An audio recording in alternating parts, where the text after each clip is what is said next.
Goeiedag geliefdes, dis vir my goed om weer saam met u te wees rondom die woord van die Here. En ons is besig met Titus, ons is daar by die 3de hoofstuk. En ons gaan vandag stil staan daar by die 4de vers van daai hoofstuk. Maar ek gaan weer vir u van die eerste vers af lees, dan kry ons net hier die hele verband en die argument van die apostel Paulus, wat dan met Titus praat oor die gemeente van die Here. Herinner hulle daaraan om onderdanig te wees aan owerhede en magte, om gehoorsaam te wees, bereid tot elke goeie werk, om niemand te belaster nie strydlustig te wees nie, vriendelik te wees en aan alle mense alle sagmoedigheid te betoon. Want ons was ook vroeër onverstandig, ongehoorsaam, op 'n dwaalweg, verslaaf aan allerlei begeerlikhede en gesinsgenot. Ons het in boosheid en afguns gelewe, ons was haatlik en het mekaar gehaat. Nou, ons het laas met mekaar gepraat oor daardie woorde. Ons was almal vroeër in hierdie totale verlore toestand. En miskien moet ek dit net weer vir u lees. Wat sê die apostel Paulus daar in Efesiërs 2 as hy daaroor praat? Hoor wat sê hy? Julle het hy lewend gemaak wat dood was deur die sondes en die misdade, waarin julle tevore gewandel het volgens die loop van hierdie wêreld, volgens die owerste van die mag van die lig, van die gees wat nou in die kinders van die ongehoorsaamheid werk, onder wie ons almal vroeër gewandel het in die begeerlikhede van ons vlees, toe ons die wil van die vlees en van die sinne gedoen het, en ons was van nature kinders van die toorn, net soos ook al die ander.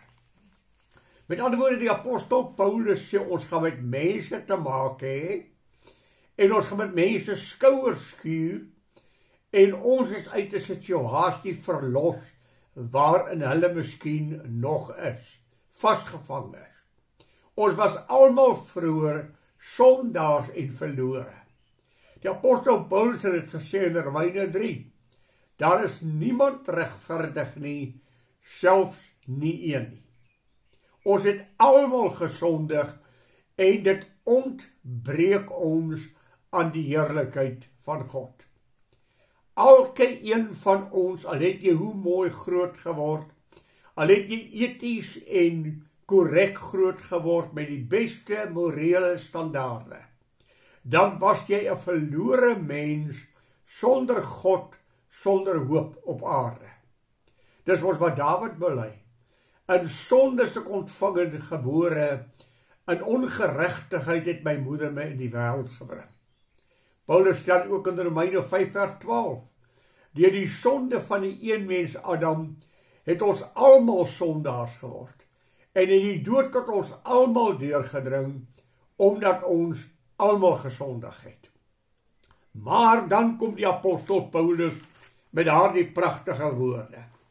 Maar toe die goedertierenheid van God, ons verlosser, en sy liefde tot die mens verskyn het. Kom ek vat hier net gou weer terug na Efesiërs toe, waar ons presies dieselfde ingryping van God kry. Onthou nou wat ek gesê het, ons het geleef volgens die begeerlikhede van die vlees, ons het die wil van die vlees en van die sinne gedoen, ons was van nature kinders van die toorn, net soos ook die ander. Maar God, wat ryk is aan barmhartigheid, het deur sy groote liefde, waarmee hy ons lief gehad het, ook toe ons dood was in die sonde en die misdade, lewend gemaak met Christus, uit genade is julle gered. En hoor, en saam opgewek, en saam laat sit in die hemele, in Christus Jesus. Hier kom die geweldige groot woord in. Maar God. Geliefdes, ek wil dit vandag vir u sê, ons moet net weer besef, watter ongelooflike genade aan ons betoon is, dat ons sondaars was in vyandskap met God, en dat U in my redding, die feit dat ons kind van die Here is bloot loutere genade van God, wat in U in my lewe ingegryp het. Jy kan nie jou eie saligheid uitwerk nie. Paulus is baie duidelik daaroor, in Efesiërs 2. Uit genade is julle gered, en dit nie uit julle self nie. Dis 'n gawe van God. Nie uit die werke nie, sodat niemand sal kan roem nie. As die Here God nie eers na my toe uitgereik het nie. As die Here nie deur die Heilige Gees my hart aangespreek het nie, sou ek nooit in 'n verhouding met God kon lewe nie. Dit was nie ek wat God gesoek het nie, dis God wat na my kom soek het. Weliswaar weet ons, dat God met die mens gepraat het, deur Jesus Christus ook in sy bediening op aarde gepraat het, en daar mense is wat nie na sy stem geluister het nie. Maar die beginsel wat ek en u vanmôre na moet kyk is, dit is God wat in jou belang gestel het. Dis God wat uitgereik het na jou toe, en na my toe. En dis God wat sy genade aan ons kom deel het. Geliefdes, as die Here God deur die Heilige Gees nie met u en my gepraat het nie, het ons geen hoop gehad op saligheid nie. Dit is 'n groot en geweldige saak waarvoor hy aanbid moet word. Hy is aanbiddelikswaardig, dat hy in my as mens belang gestel het. Die Here God het nie opgehou met u en my te werk nie. En dat die Here ons God nie in my lewe ingegryp het nie. As daar nie 'n dag in my lewe aangebreek het dat ek Jesus aanvaar het as saligmaker nie, dan was ek op pad na 'n ewige verdoemenis. En dit is die bestemming van elke mens wat Jesus Christus mis. Omdat Jesus sê, ek is die weg en die waarheid en die lewe. Niemand sal na die Vader gaan as hy nie deur my gaan nie. Dis hoekom die Bybel sê, daar is geen ander naam in die hemel bekend, wat God aan ons as mens gegee het, waardeur 'n mens gered kan word, as deur die naam van Jesus Christus nie. Dit is hoekom Johannes sê, God het ons die ewige lewe gegee, en die lewe is in sy Seun. Hy wat die Seun het die lewe. Wie die Seun van God nie het nie, het nie die lewe nie. Hierdie aanbiddelikswaardigheid, as hy sê, maar toe die goedertierenheid. Dit spreek van die hart van God. Dit spreek God se hart wat oopgegaan het vir 'n sondaar.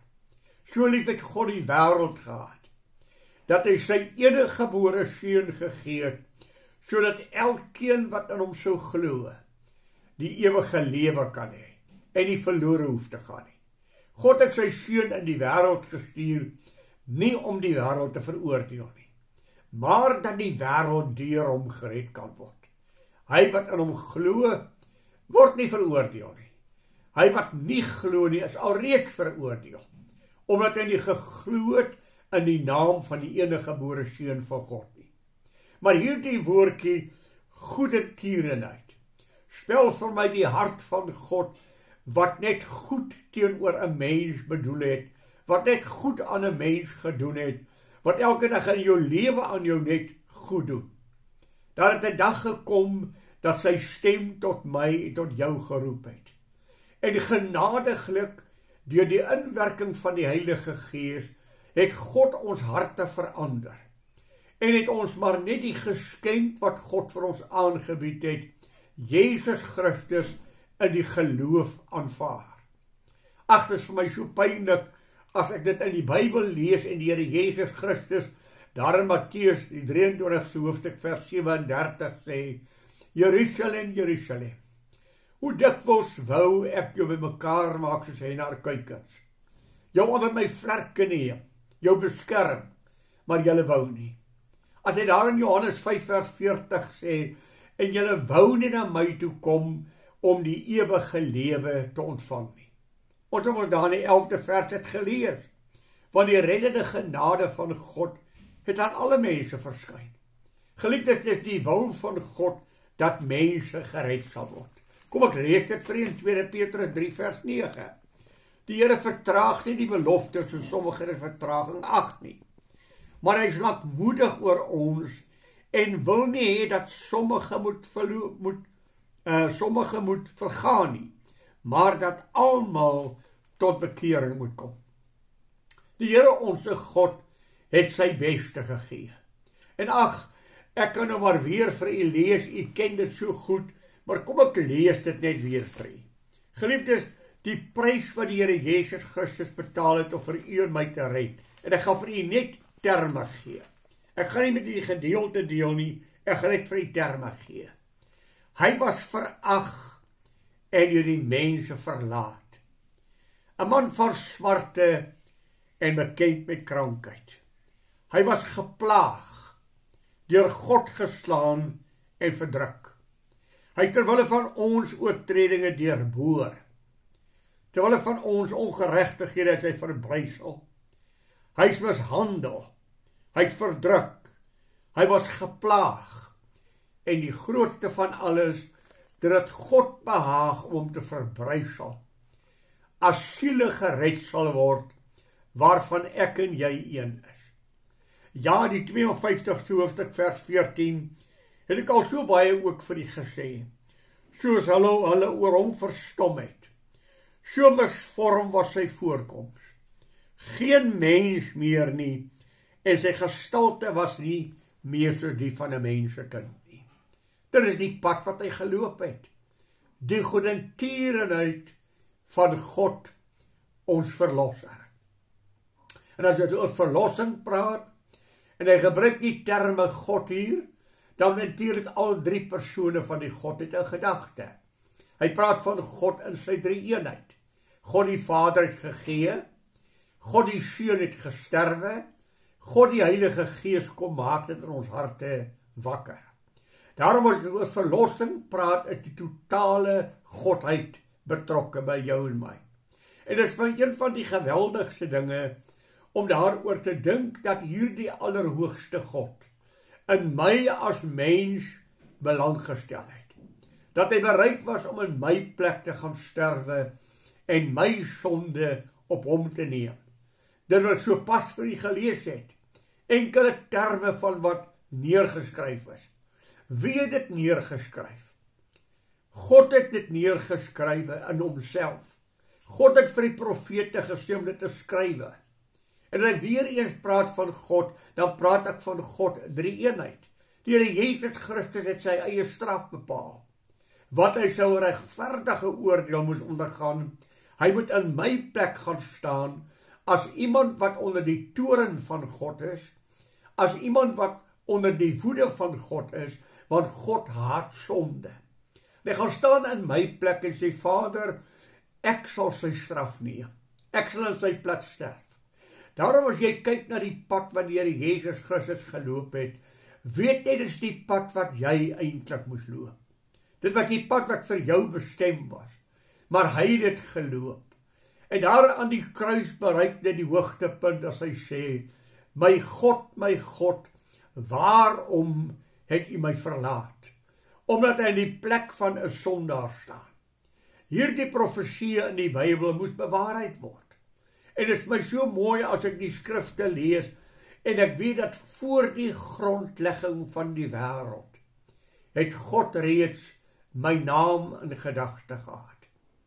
Voor die grondlegging van die wêreld het hy alreeds 'n dag bepaal, wat Jannie van der Hoof sy woord sal hoor. Wat jy sy woord sal hoor. Want voor die grondlegging van die wêreld is hy reeds gegee om gekruisig te word. Toe Adam en Eva gesondig het, was God nie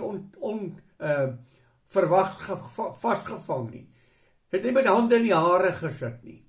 Want toe het hy al reeds vir Jesus Christus bepaal om vir u en my te gaan sterwe. Maar dat ek van voor die grondlegging van die wêreld af het God geweet, van daardie dag wat hy my lewe gaan gee.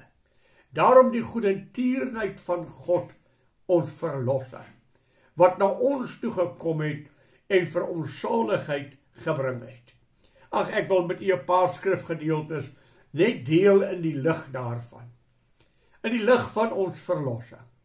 Hoor wat sê Hebreërs 12 vers 28.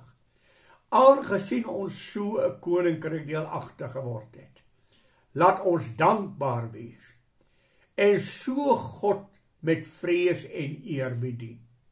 Laat ons dankbaar wees en so God met eerbied en vrees dien. Kolossense 1 vers 10, dat ons waardiglik mag wandel, om hom in alles te behaag, en in elke goeie werk vrug te dra, en in die kennis van God te mag groei. Ja, sê in 2 Korintiërs 5:15, dat ons nie meer vir onsself moet lewe nie, maar vir hom wat vir ons gesterf het en opgewek is. Ag, ek dink aan Psalm 18 vers 2, as die psalmist uit sy hart uit kom sê, Here, ek het u hartlik lief. Ek dink dis die taal wat elke Christen behoort te sê. Here, ek het u hartlik lief. As ek kyk na die verlossing wat Jesus Christus aan die kruis vir my uitgewerk het. As ek kyk na die verlossing wat God aan my as mens gegee het, dan moet ek dit ook kan sê. En dan sê Psalm 73 so mooi. Hy sê, daar is niks wat ek naas u begeer nie. U is die som totaal van my hele lewe. Lees ook Psalm 16 vers 2.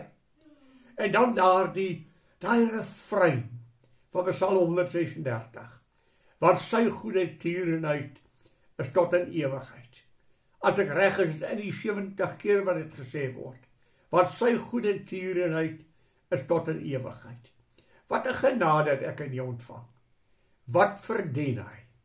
Kom ek aan u, buig net 'n oomblik voor om daar in stilte en sê, Here, dankie dat ek ook in die God se versier was.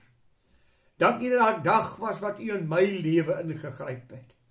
En wat ek kind van God kon word, net weens die goeie tierenheid en die genade van God, wat na my toe uitgereik het. Mag die Here vir u ryklik seën. Ons gaan volgende week hierdie versie net 'n bietjie verder praat. En dan gesels met mekaar oor die wonder van God se ingryping in ons lewe. Die Here seën vir u. Mag dit vir u 'n wonderlike dag wees en mag u die rykdom van God se genade ryklik beleef. Goeiedag en die Here seën vir u totdat ons volgende keer met mekaar saam gesels.